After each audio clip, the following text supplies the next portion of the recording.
Hello and welcome to Chapter 5, the passive voice. This is a continuation of all the cool verb stuff we learned about in Chapter 4, and it also might be a bit of a departure for you because I am sure growing up in the American school system you heard very frequently, the passive voice is bad, the passive voice is wrong, never use the passive voice. That's common. And we are going to learn in Chapter 5 ways in which the passive voice is actually quite useful and necessary. There's a reason we have it. I'm not advocating some sort of total passive voice makeover wherein all you do from now on is write in the passive voice, but it is important that you understand how to form the passive voice from the active voice and how to transform passive back to active. So let's go ahead and get started talking about, hey, what is the passive voice anyway? What do we mean when we say the passive voice? All we really mean is that the agent of the verb gets moved from the subject slot to the object slot. Okay, what does that mean? In active voice, the subject is doing the action. So in the sentence, the bulldog ate the steaks, the bulldogs, they are the subject of the sentence, certainly, but they're also what we would call the agents, the one taking the action of the verb. They're the ones eating. If we were to move the agent from the subject slot to the object slot, as in the steaks were eaten by the bulldogs are still the agent, yeah? They're still the ones doing the eating. But they're not in the subject slot anymore. The object has become the subject, and the subject has become the object. So when this happens, the passive voice is achieved when the agent is in the object slot. We are dealing with passive voice.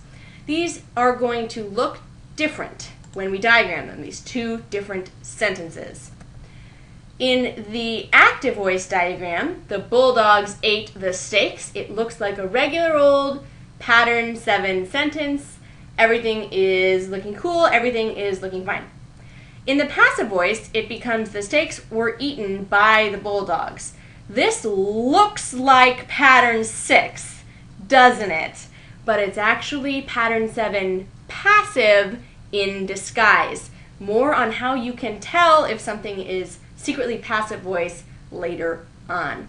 For now, let's talk about how to take something that's in active voice and turn it into a passive voice sentence. There are 3 easy steps. Step 1, flip the object into the subject slot.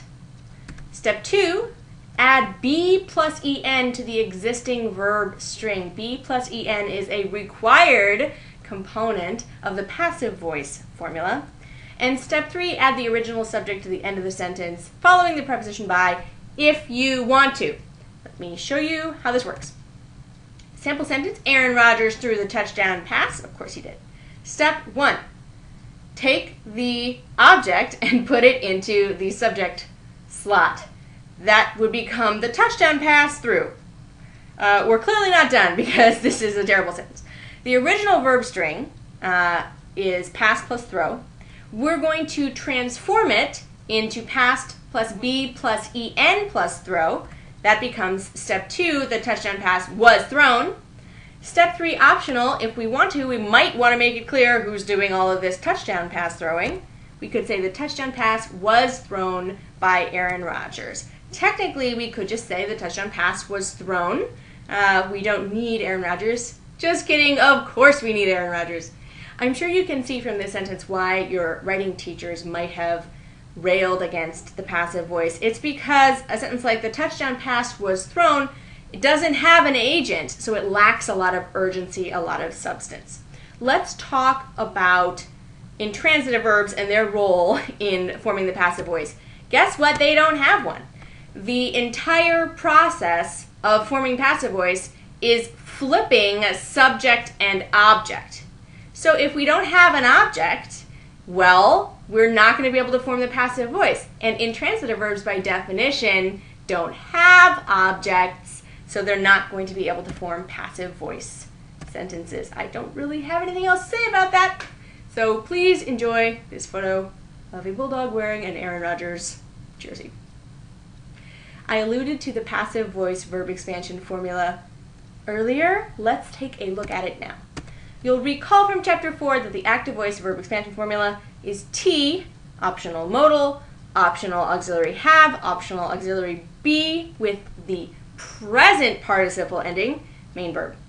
Passive voice formula is almost exactly the same, except it has the required be plus en past participle ending. So the stuff in parens is optional, the stuff not in parens is required.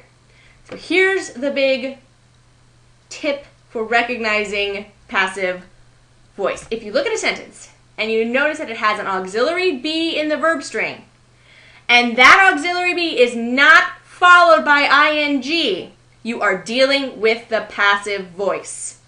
If it's not be plus ing and it's an auxiliary be, it's got to be plus en passive voice. For example, the Student Research Symposium will be completed by March 5th. You're going to want to write out the verb string to check on what's happening. Here's the verb string for that sentence. Well, it's pres plus will plus be plus en plus complete. Since it has be plus en, you know it's got to be passive. I want to be clear, you can have be plus ing also, right? But anytime you have be plus en, we're dealing with a passive voice. Let's look at another example. The proposals for the Student Research Symposium should have been read by now. Go ahead and write out the verb string to check on what's happening. Past plus shall, plus have plus en, plus be plus en, plus read. We can still use modals, we can still use auxiliaries. That doesn't have anything to do with whether or not we are forming the passive voice. Let's talk about transitive verbs, patterns 7, 8, 9, and 10 in passive voice. Particularly 8 through 10. This is where we're going to get into a little bit of hot water. If you are dealing with a transitive verb, then you can transform it into the passive voice, and this is going to be something that happens over and over and over and over and over again because there are so many transitive verbs. When you are dealing with pattern 7, as we saw on the previous slide, you want to make sure that your diagram, which is going to look like pattern 6 when you do it in passive, is clearly marked as pattern 7 passive. When we get to pattern 8, things get a little more complicated because we have 2 objects. And you have the choice of picking which one you want to make the subject of the passive voice sentence. Here's a sentence in active voice. Dr. Kenley awarded Amanda a gold star. It's pattern 8. We have the gold star, that's the direct object, the thing being awarded, and Amanda, the indirect object. I could make the indirect object the subject of my sentence if I wanted to. Passive voice version 1, Amanda was awarded a gold star by Dr. Kenley. I could also make the former direct object, the new subject of my sentence, a gold star was awarded to Amanda by Dr. Kenley. But we're going to get into some hot water either way because when we diagram the version with Amanda as the subject, it looks exactly like pattern 7. And more trouble still, when we diagram the version with the gold star as the subject, it looks like pattern 6. Allow me to demonstrate. Amanda was awarded a gold star.